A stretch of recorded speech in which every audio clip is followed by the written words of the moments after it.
Hello, and welcome to the BFG, read to you by Mrs. Corey. The BFG is written by Roald Dahl.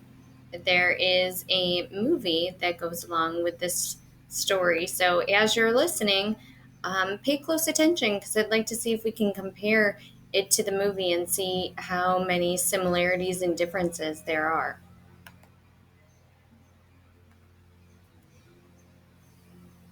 Captured by a giant. The BFG is no ordinary bone crunching giant. He is far too nice and jumbly.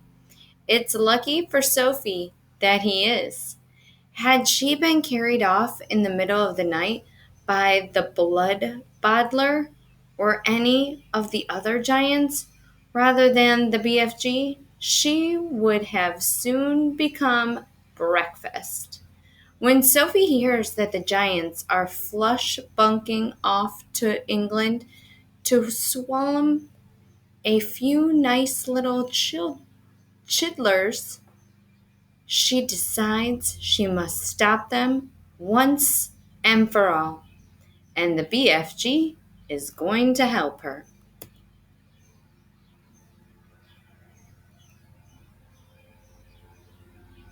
The BFG.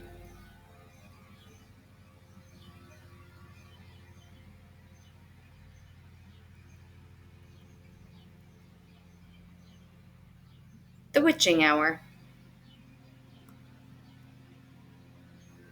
Oh, here it lists off all the characters in the book. The humans are the Queen of England, Mary, the Queen's maid, Mr. Tibbs, the palace butler, the head of the army, the head of the Air Force, and of course, Sophie, an orphan.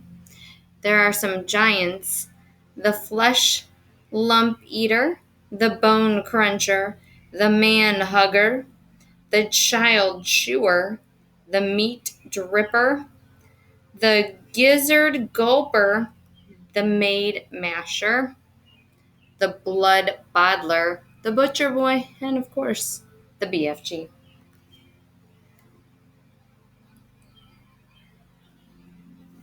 The witching hour. Sophie couldn't sleep. A brilliant moonbeam was slanting through a gap in the curtains. It was shining right on to her pillow.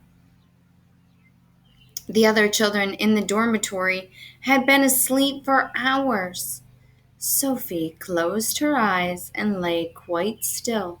She tried very hard to doze off. It was no good.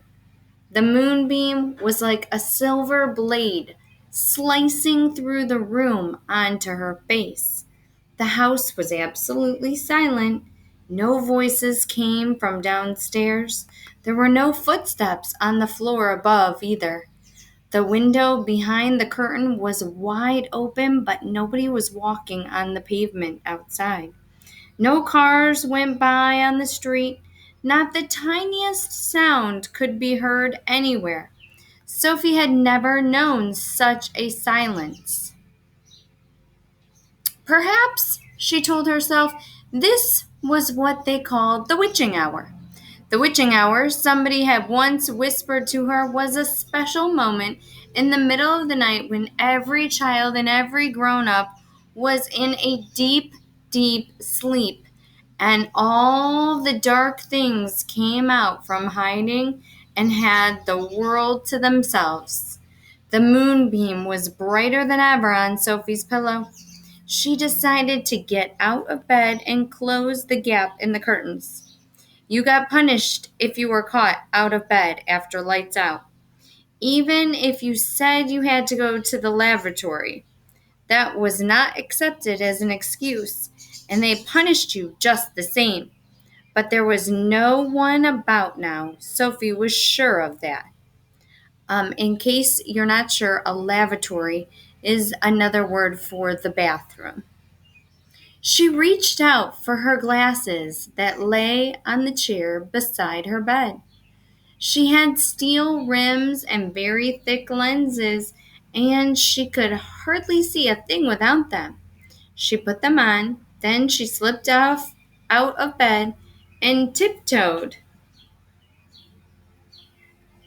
over to the window. When she reached the curtains, Sophie hesitated. She longed to duck underneath them and lean out the window to see what the world looked like now that the witching hour was at hand. She listened again.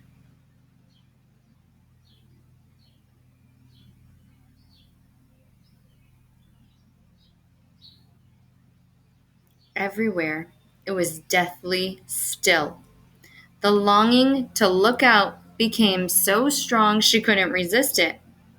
Quickly, she ducked under the curtains and leaned out of the window. In the silvery moonlight, the village street she knew so well seemed completely different. The houses looked bent and crooked, like houses in a fairy tale. Everything was pale and ghostly and milky white.